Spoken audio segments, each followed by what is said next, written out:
This is a topic that I know for certain I need to brush up on, so I'm assuming anybody who's been listening since day one needs to as well. But before we get to that, my name is Chris, and you are listening to the Whiskey Noobs podcast. It's been a long time since we have formally visited the types of whiskey, and so I thought this is probably a good time to do so. We're past 100 episodes. I'm sure a lot of people don't listen to the first few episodes. So let's brush up on the different categories of whiskey. And this is going to be two different episodes. So this episode is going to be bourbon, Scotch, and Irish whiskey. And I want to talk about those categories of whiskey and what makes them unique. Because when you first get into it, I know for certain, as good as anybody, that it is confusing. It's super confusing. What's the difference between bourbon and whiskey? What's the difference between Scotch and whiskey? Are they subcategories? What's the difference between bourbon and Scotch? I know how confusing all that is, especially when you're first starting off. So I wanted to come back and visit that topic. Now, previously, in the beginning of the podcast, I did this in like 3 different episodes, and I thought that's probably not necessary. I did have some really good information in those episodes. I included some pretty cool stories, but I don't think all that's necessary nowadays. I think we can just go through what they are, talk about what to expect from each of them, and of course, review some whiskey. So today, I am reviewing Smooth Ambler's Contradiction Bourbon. And I have had it like one other time. You can see I've had a couple glasses out of the bottle. That's not all me. I had a glass with a friend when I first tried it. And I want to come back to it and do an actual full review of it. So I'm going to be reviewing that kind of as we go through the differences between bourbon whiskey, Scotch, and Irish whiskey. So I'm going to nose and sip on this a little bit as we go, but let's get started with the category of whiskey, because I know this is confusing for some people. Whiskey is the umbrella category. So bourbon is not different from whiskey. It's just a specific type of whiskey. It's a fingers and thumbs kind of a thing. All thumbs are fingers, but not all fingers are thumbs. All bourbons are whiskey, but not all whiskeys are bourbon. Same thing with Scotch. All Scotch is a type of whiskey, but not all whiskey is Scotch. And then, of course, you've got Irish whiskey as well, which I think speaks for itself, has the least confusing name out of all 3 of those, but somehow catches the worst, I think, PR. Probably because it doesn't have a cool, catchy, confusing name. So those all fall under the category of whiskey. The 3 that we're talking about today: bourbon, Scotch, and Irish whiskey. Now, bourbon is a lot more specific than people tend to think. They just start calling things bourbons, which is fine because it's confusing. But it's more specific than that. Scotch is the category within which you have peated scotches, single malt scotches, and blended scotches. So not all scotches are single malts. We'll get into that a little bit. And then Irish, once again, is a category that breaks down into more. So you do have single malts in Irish whiskey. You also have single pot still, which is very common for Irish whiskey. So once again, we'll break down what those are, but at a bird's eye view, a high level view, those are the categories that we're looking at today, which all fall under the umbrella category of whiskey. Now let's talk bourbon first, because that's what I'm drinking, so let's start with it. Bourbon, as I mentioned, has very specific sets of rules. It's a specific type of whiskey within the United States. It's the United States' official whiskey, if I'm not mistaken. Don't quote me on that. But it has to be made in the United States. And it's following these rules. So first and foremost, and this is like the lifeblood of bourbon, its mash bill has to be at least 51% corn. The mash bill is the recipe of the whiskey, essentially. And of that recipe, at least 51% of it has to be corn. This is going to contrast with the ones we're going to talk about later, which use malted barley quite a bit, and unmalted barley for Irish. But for bourbon, it is 51% corn. Usually, it's a lot more. In most bourbons, it's going to be up into those 70s, 80s. It depends. It varies by the industry, but usually it's a lot more than 51% corn. That is the big rule. So that's like the bones of a bourbon is the mash bill. And so it's got to be 51% corn. Then it cannot be distilled to more than 80% alcohol by volume. Not 80 proof, not to be confused with 80 proof. This would be 160 proof. So you can't distill it so that it is more than 80% alcohol, of pure alcohol in the bourbon. And that's going to help it retain some of its flavor. If some people wonder why this type of a rule, because you're going to see this type of rule in Scotch and in Irish whiskey as well. It also has to go into its aging container at no more than 62.5% alcohol by volume. Quick math, I think it's 125 proof. Let's look. Yes, that's 125 proof. So it can't go into the, let's say, barrel. I use the word barrel a lot, full disclosure. There are plenty of different oak aging vessels. There are casks, there are barrels, there are butts, there are pipes, if I'm not mistaken. There's a bunch. I say barrel all the time. So if I say barrel, excuse me. But it has to go into the container at no more than 62.5% ABV, which means if it comes off the still at 80, you're going to add a little bit of water to it to get it down to that 62.5 before you put it in the barrel. At a minimum, or at a maximum, 62.5. Then it's got to be stored in a brand new charred oak container. I've said before charred oak barrel, and people got mad at me. It doesn't have to be a barrel. It technically just has to be a container. I've also misspoken before and either said American oak or said white oak. Doesn't specifically need to be American or white oak. It just needs to be a new charred oak container. There is no age minimum for bourbon. So it's not like it has to be above this age in order to be considered a bourbon. But if it's called a straight bourbon whiskey, then it has to be at least 2 years old. And to take it a step further, if it's under 4 years old, so if the bourbon's not at least 4 years old, it has to have an age statement. They have to tell you how old the whiskey in the bottle is. Now, as is going to be a pattern here, the minimum percentage for bottling it is 40% alcohol by volume. So you're not going to find a bourbon that's less than 80 proof or 40% alcohol by volume. So if you see that you're drinking a whiskey, a lot of times flavored whiskey, and it's less than 40% alcohol by volume, it's not a bourbon. So it's an important thing to keep in mind. And then another very important one, because this drives so much of the conversation about the color of a bourbon, is that you can't add any coloring or any flavoring to the bourbon. It needs to be unadulterated. You can add water to change the proof, and that is it. And a common myth for bourbon is that it must be from Kentucky, which is not technically true. Bourbon can be made anywhere in the United States. The quote-unquote state for bourbon has been historically Kentucky, but it's not a law. You can make bourbon anywhere within the United States. So that's bourbon. So I'm going to hit the highlights of bourbon here. It's got to be at least 51% corn. It can't be distilled to more than 80% alcohol by volume. It can't enter the aging container at more than 62.5% alcohol by volume. It's stored in a new charred oak container. There's no age minimum unless it's a straight bourbon, in which case it's 2 years. And if it's under 4 years, it has to have an age statement on the bottle. And the minimum for bottling is 40% alcohol by volume. So when it goes into the bottle, it's got to be at least 80 proof. No coloring added, no flavoring added. Anywhere in the United States, not necessarily Kentucky. Coming off of bourbon, there is a little bit of a somewhat new, relative to bourbon, new category forming known as finished bourbon, or known to some of us as finished bourbon. Some people still just call it bourbon. But what's important is that bourbon has historically been made the same way for years, where it's in that new, unused oak container. And whether you consider it bourbon or not, this new way of making it is that you finish it in something other than a new charred oak container. A lot of times this is a used barrel, such as a used port wine barrel, which is what Angel's Envy is. Just a used wine barrel or used sherry barrel, that's what Legend uses, or something else. There's a ton of different finished bourbons nowadays. And so a lot of times, in terms of the nickname, the shorthand, those are called finished bourbons by people such as myself. So it's important to distinguish that, because it is technically violating some of those rules depending on who you ask, and it is registered differently. Angel's Envy is not registered under the same classification as a typical bourbon would be.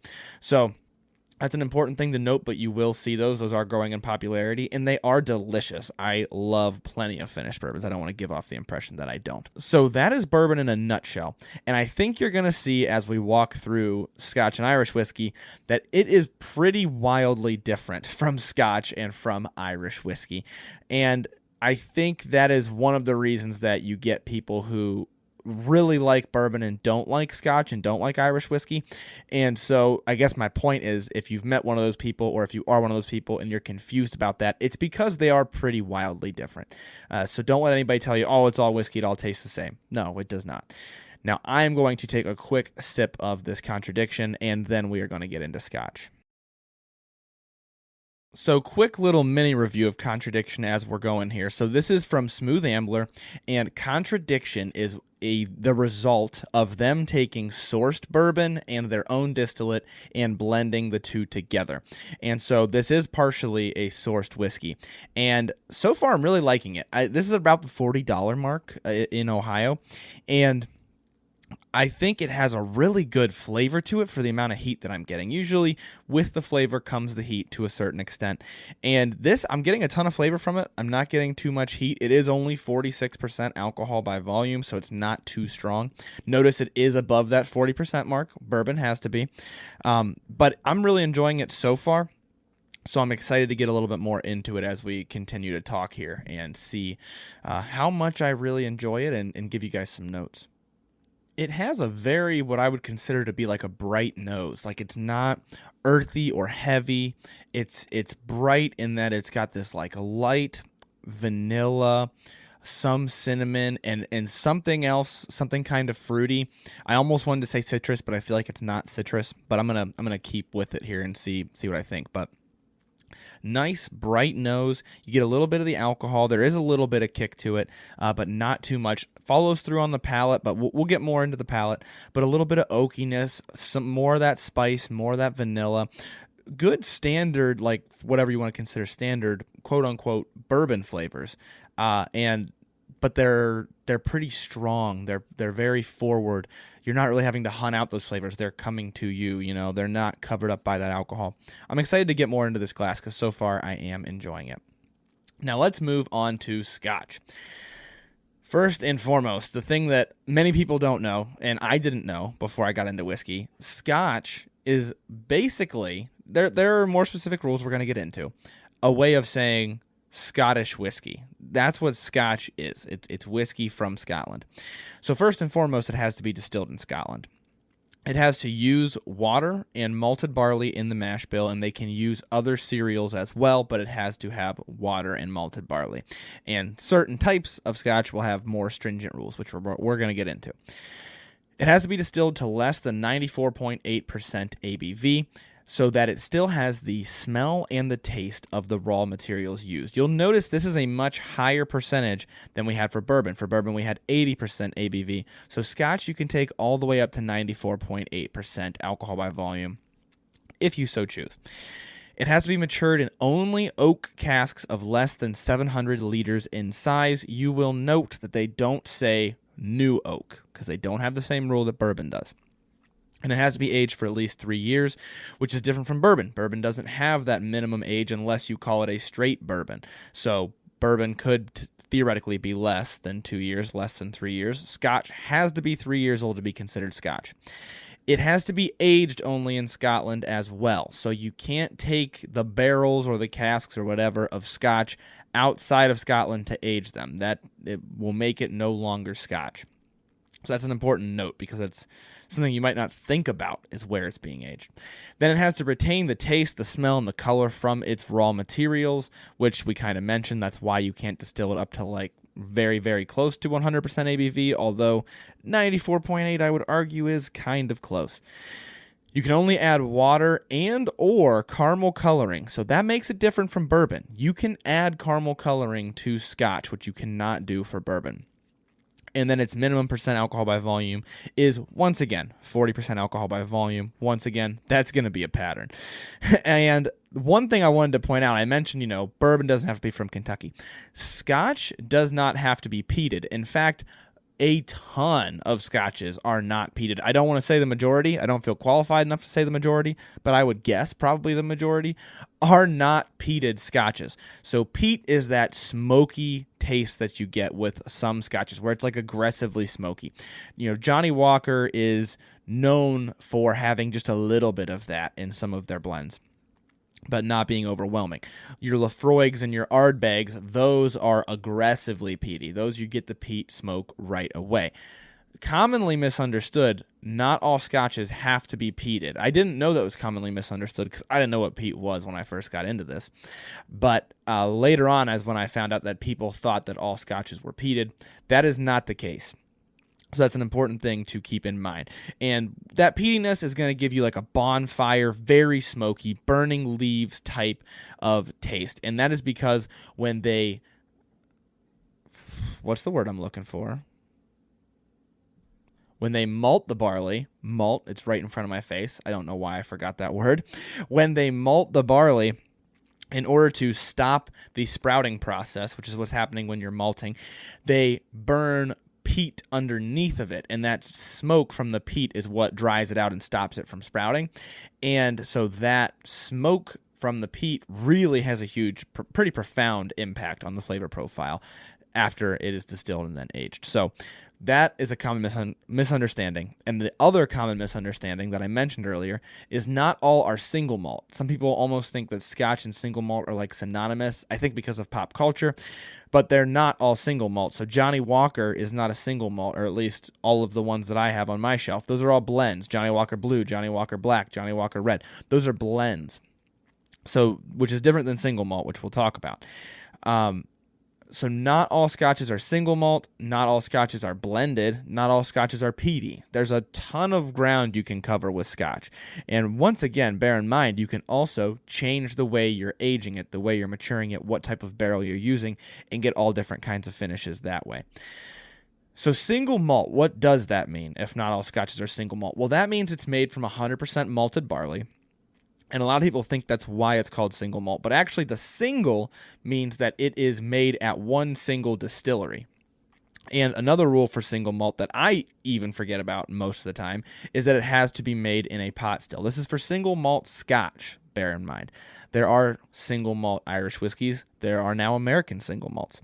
Single malt Scotch has to be made in a pot still. So 100% malted barley, made in a pot still, at only one distillery.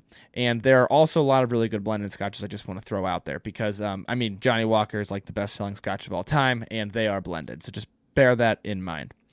One other important note about scotch is that it is oftentimes divided into regions of Scotland where you get somewhat different characteristics of the scotch. So you've got Islay, which is famously known for the peated scotches, those really smoky scotches.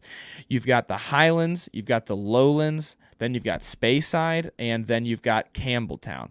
So those are all different regions. We've had Islay, Highland, Lowland, and Speyside on the podcast. We have not had Campbelltown because it is incredibly hard to find in my area. But someday, maybe. So that's another important thing to note because a lot of people, that you can get really deep into Scotch culture and Scotch history because there's so much going on if you haven't noticed that already. So that's Scotch in a nutshell. Gonna be made with malted barley, but not necessarily all malted barley. Gonna be aged in oak casks less than 700 liters in size, aged for at least 3 years, distilled and aged in Scotland only, distilled to less than 94.8 alcohol by volume, and bottled at a minimum of 40% alcohol by volume. So, all important things. And there's also single malt within Scotch. And there are single malt Irish whiskeys, which is what we're going to talk about now. Irish whiskey. I consider Irish whiskey to be one of the most underrated categories of whiskey. I think that it gets a bad rep in pop culture because it doesn't have a cool name like Scotch or bourbon. Scotch and bourbon beg the question, what is that? Why are you calling it that? Irish whiskey tells you what it is right off the rip. And so I think it gets a bad rep for that reason. But I love Irish whiskey. And we're going to talk about why. So, what is Irish whiskey, first of all? It must be made in Ireland. It must be made from unmalted barley, but it can include other unmalted cereals. It has to be, did I say unmalted barley? It has to be made from malted barley, but it can include other unmalted cereals. It has to be distilled to no more than 94.8% alcohol by volume. So once again, you've got that limit to make sure that you're not just distilling it into complete just grain alcohol that you can't taste the flavor of at all. So aging, Irish whiskey has to be matured in wooden casks up to 700 liters. Once again, these don't need to be new. These could be used casks. And they have to be aged a minimum of 3 years. Once again, needs to be aged in Ireland, similar to how Scotch is with Scotland. And once again, you can only add water and caramel coloring. It's sounding a lot like Scotch, but I promise you when we get to the subcategories, you're going to see that it's not quite. Only water and caramel coloring can be added to it, and then it has to be bottled at no less than 40% alcohol by volume, which is just the standard almost across the board. Has to retain the characteristics of its ingredients, once again. Now, you can have single malt Irish whiskey, which once again is 100% malted barley made at a single distillery. So that is somewhat similar to Scotch, although I would say, the single malt Irish whiskeys that I've had have tasted different from the single malt Scotches that I've had. Your climate plays a role. Your aging plays a huge role. Your yeast that you use plays a different role. I mean, everything plays a role in determining the flavors. There's also grain Irish whiskey, which is no more than 30% malted barley with other unmalted cereals added to it, and it's distilled in a column still. Now, pot still Irish whiskey is where Irish whiskey really, I don't want to say it's where it shines because I love single malt Irish whiskeys. I love all kinds of Irish whiskeys. But pot still is the one when I was new to whiskey that I saw and was like, oh, that's like the quote unquote single malt for Irish whiskeys. It's like single malt is to Scotch as pot still is to Irish whiskey. That's not necessarily the case. In fact, I just did a review of an Irish whiskey that I believe, if I'm not mistaken, was a mix of malt and grain Irish whiskeys. And you'll see that too. That is pretty common. But I think it's the thing that makes Irish whiskey kind of cool, kind of like bourbon and Scotch having cool names. So pot still Irish whiskey is a minimum of 30% malted barley, 30% unmalted barley, and up to 5% of other cereals. So don't miss that because it's a little confusing. What I just said adds up to 65% because it has to be a minimum of 30% malted barley, a minimum of 30% unmalted barley, and up to 5% of other cereals, which means 95% of it is either malted or unmalted barley combined. It's the combination of malted and unmalted barley. In other words, you're going to see a lot more than 30% malted barley and 30% unmalted barley. A lot of times it's going to be almost half and half. But you cannot have just 30% malted barley and just 30% unmalted barley because then what's the rest of that? It can't all be other cereals. That's the point I'm trying to make. Numbers are hard. I hope you know what I mean. And then it also, as the name suggests, must be distilled in pot stills. And so pot stills, column stills, two different types of stills. That's all that's important for this moment in time. But single pot still and pot still must be distilled in pot stills. And then if you add that single onto the name, it's at a single distillery. So single pot still, fairly common in Irish whiskey. Redbreast 12-year that we just had on the show not long ago, that's a single pot still Irish whiskey. And it's not much of a thing elsewhere. So that's why I think it's kind of a cool thing for Irish whiskey. It's a little different. And then there's also for Irish whiskey, the last thing is blended. And it's a combination of these types, which I mentioned. I just had one that was a blend of malt and grain Irish whiskey. And so you can do some cool things with the blending, which we'll also see when we get to Canadian in the next episode. It's fairly common there as well. That is, in a nutshell, all of the whiskeys. So let's run through Irish one more time, since I summarized the other two. Made in Ireland, made with malted barley, but it can include other unmalted cereals, distilled to no more than 94.8% alcohol by volume, matured in wooden casks up to 700 liters in volume, minimum age of 3 years, and it has to be aged in Ireland. You can't add water, you can't add caramel coloring, and it has to be bottled at no less than 40% alcohol by volume and retain the characteristics of the ingredients. I think I ran through that too fast for even me to know everything that I was saying. So hopefully you guys caught it. I like to think that you're just that sharp that you did. Hopefully you weren't trying to write it down. But that is in essence, Irish whiskey, and once again, more subcategories of Irish whiskey.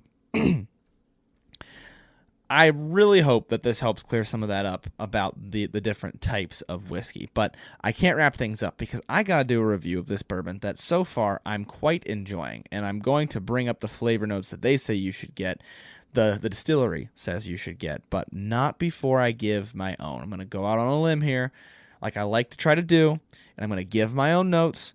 And so if you're new here, I like to do that because there's no shame in getting something completely different than what the distiller gets. So I'd like to give you both reviews, what I get and what the distiller says that they think it tastes like. Let's talk about what I think it tastes like. I'm not going to lie to you. Prior to this episode, I had this once, maybe twice. And I am enjoying it way more than I recall or than I thought I did.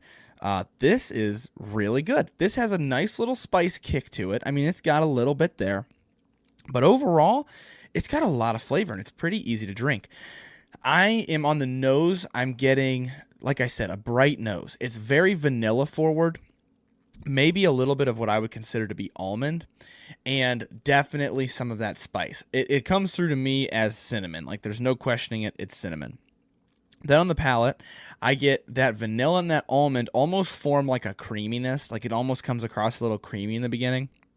And then it gives way to oak and more of that spice. A little bit of that cinnamon, a little bit of like a black pepper. It keeps it exciting because you really, I think for $40, I'm seeing more transition in flavor than I normally would.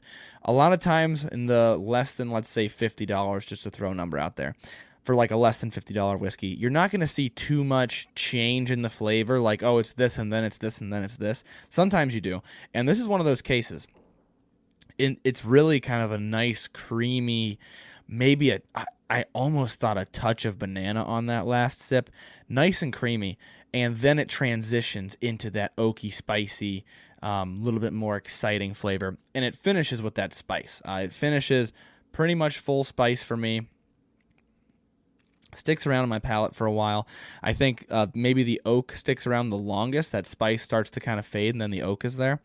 But so far, a great glass of whiskey. I remember liking it. I don't want to say I didn't like it when I first tried it. I remembered liking it, but I didn't remember liking it this much for the $40 that it costs. I mean, this is really good for $40. I'm excited to see what they say it should taste like. So I'm going to look that up without further ado. And as I mentioned, don't worry if you think something tastes differently than the distiller says that it should taste.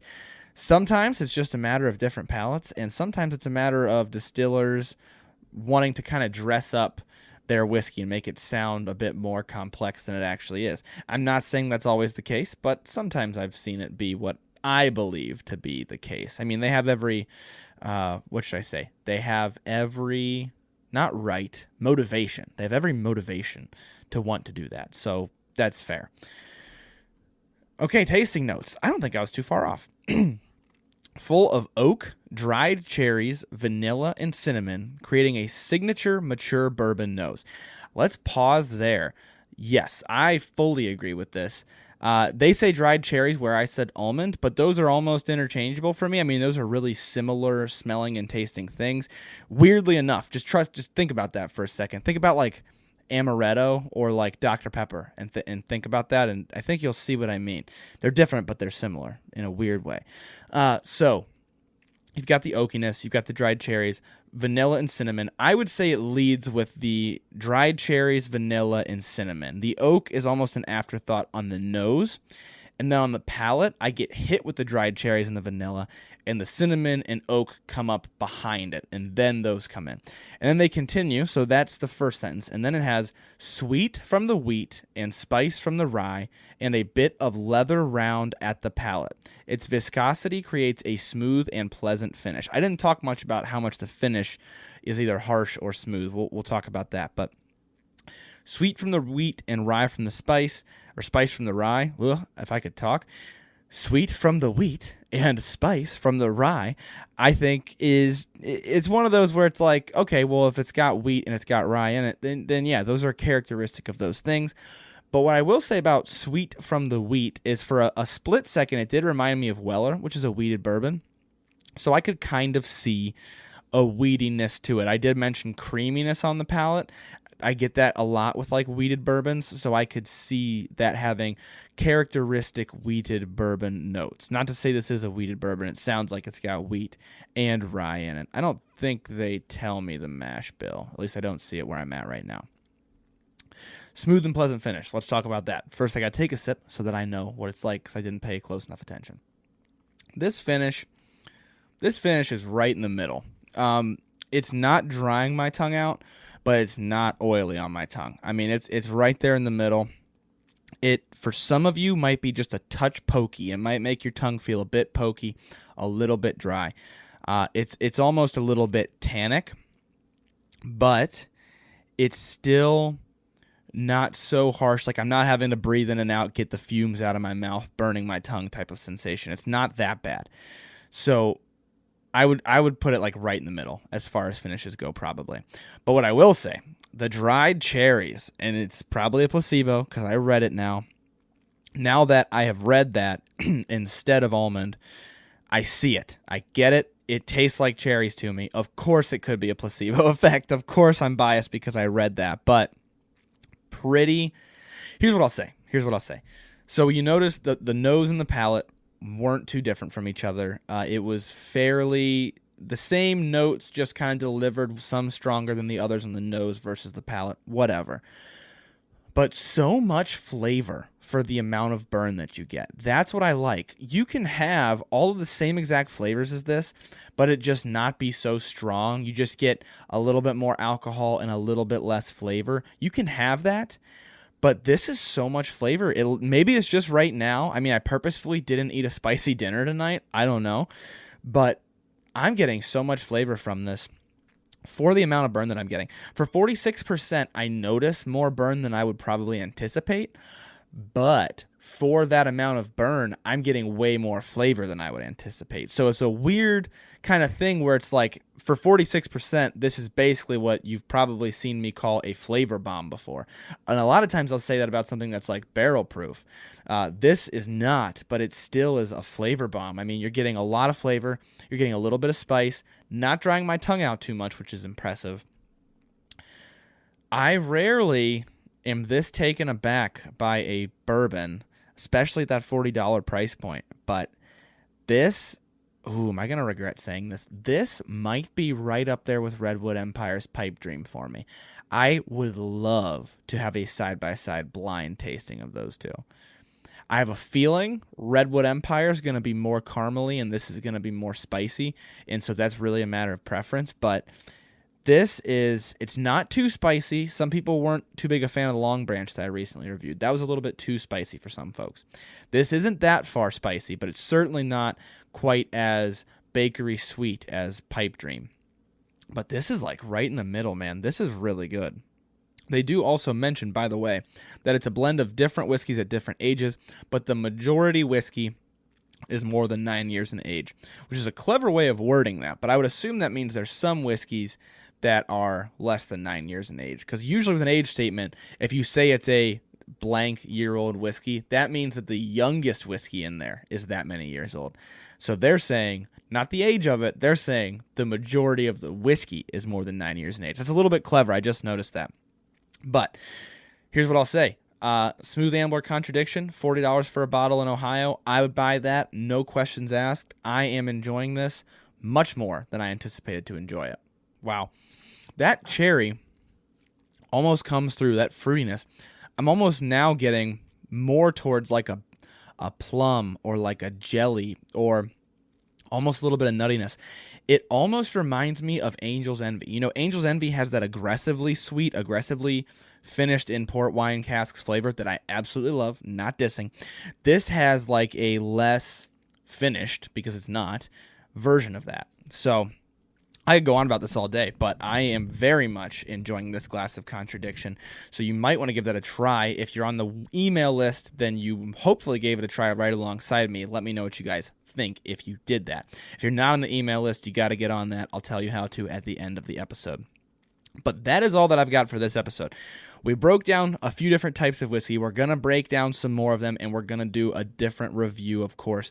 We broke down a few different types of whiskey. Hopefully that cleared the water and didn't muddy it for you guys. But if you have questions, as always, don't hesitate to ask.